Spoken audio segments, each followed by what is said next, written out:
तो एक सवाल तो आपके मन में भी चल रहा होगा कि हरियाणा से ही ज्यादातर खिलाड़ी क्यों आते हैं ओलंपिक्स के अंदर। जी हाँ, इतने सारे जो खिलाड़ी हैं ज्यादातर, यानी कि अगर हम देखेंगे ओलंपिक्स के अंदर भारत के लिए खेलते हुए, तो वो आपको ज्यादातर हरियाणा से ही नजर आते हैं। जी हाँ, 24% जो खिलाड़ी हैं वो सिर्फ और सिर्फ हरियाणा से आते हैं। और मेडल जिताने के अगर मामले की बात करें तो 50% जो मेडल है सिर्फ और सिर्फ हरियाणा के खिलाड़ी ही भारत को जिताते हैं। और इस बार के अगर ओलंपिक्स की अगर बात करें तो वहां भी 50% जो मेडल्स मिले हैं भारत को, वो हरियाणा के खिलाड़ियों ने ही दिलाए हैं, चाहे फिर वो नीरज चोपड़ा के द्वारा दिलाया गया इस बार गोल्ड भी क्यों ना हो। और अगर हम पिछले 4 ओलंपिक्स के अंदर अगर देखें तो टोटल जो कि भारत को 20 मेडल्स मिले हैं ओलंपिक्स के अंदर, लेकिन उसमें से 11 मेडल जो दिलाए हैं वो सिर्फ और सिर्फ हरियाणा के खिलाड़ियों ने दिलाए हैं।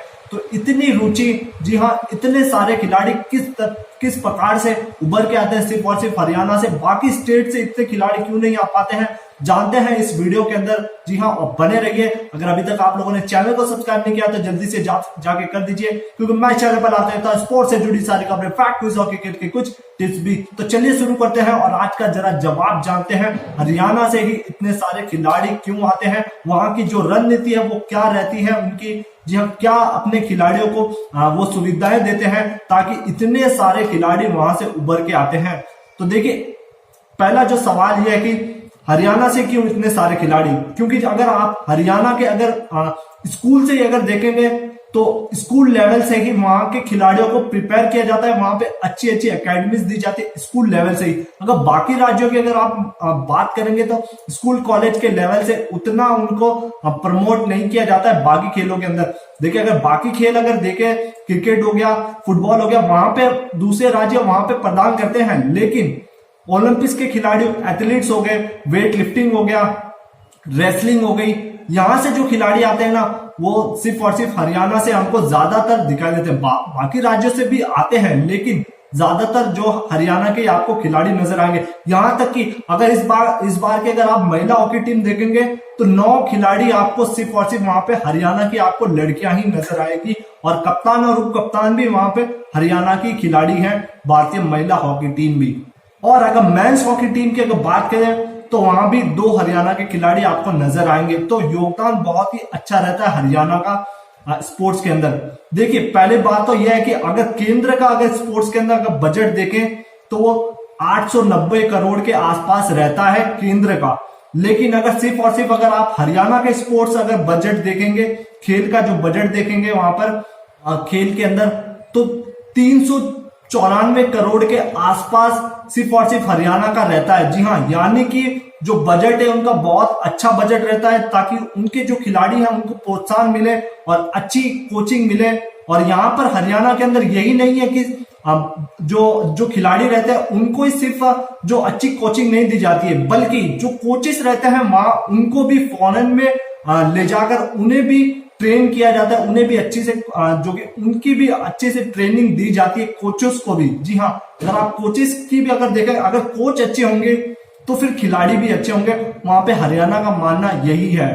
तो इसीलिए अगर आप देखेंगे कि बाकी जो अगर आप स्टेट के अंदर देखेंगे उतने खेलों के अंदर उतना प्रोत्साहन नहीं दिया जाता है। अवार्ड्स भी अगर आप देखेंगे तो वहां पर राशि बहुत कम दी जाती है, खेलने के लिए भी राशि बहुत कम दी जाती है। लेकिन अगर हरियाणा के अंदर देखेंगे, अगर कोई खिलाड़ी ओलंपिक्स के अंदर गोल्ड मेडल जीतता है तो वो 6 करोड़ रुपए देते हैं, और अगर कोई खिलाड़ी सिल्वर मेडल भी जीतता है वहां पर 4 करोड़ मिलते हैं, और ब्रॉन्ज मेडल के लिए 2.5 करोड़। और अगर कोई खिलाड़ी चौथे नंबर पे भी आता है, यानी कि ब्रॉन्ज लेने से भी चूकता है, तो उसको 50 लाख रुपए दिए जाते हैं। लेकिन अगर ओलंपिक्स, तो ये तो चलिए बहुत बड़ा जो कि इवेंट हो गया, जिसके लिए तो बाकी राज्य भी देते हैं पैसे, लेकिन छोटे इवेंट से भी, यानी कि स्कूल और कॉलेज के अगर इवेंट्स की भी अगर बात करें तो वहां से भी उन्हें 20,000 से लेकर 50,000 रुपए तक का जो कि प्रोत्साहन राशि दी जाती है।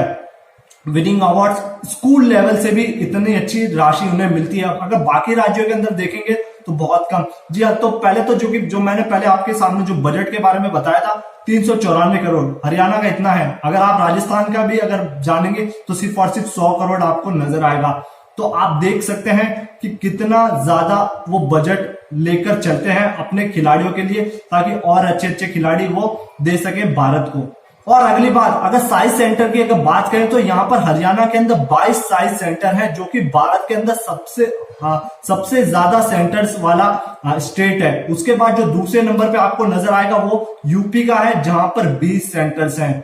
यानी कि सबसे बड़ा आबादी वाला जो स्टेट है यूपी भारत का, वहां पर सिर्फ और सिर्फ 20 जो कि आपको नजर आएंगे साई के सेंटर्स। लेकिन हरियाणा के अंदर 22 सेंटर्स है, और इसकी वजह भी यही है कि वो ज्यादा से ज्यादा अपने जो खिलाड़ियों को एकेडमी के अंदर अच्छे से कोचिंग, अच्छे से ट्रेनिंग देते हैं।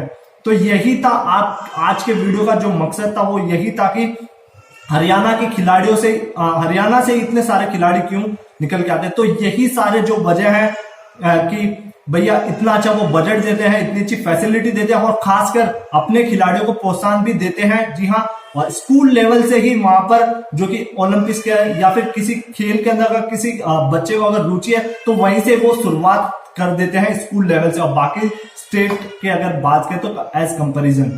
तो इस वीडियो के अंदर फिलहाल इतना ही। आई होप आपको ये वीडियो पसंद आया होगा और सब कुछ समझ में आ गया होगा कि हरियाणा से इतने सारे खिलाड़ी क्यों आते हैं। तो इस वीडियो के अंदर फिलहाल इतना ही। हम मिलते हैं आपको अगले वीडियो में, तब तक के लिए थैंक यू, बाय बाय।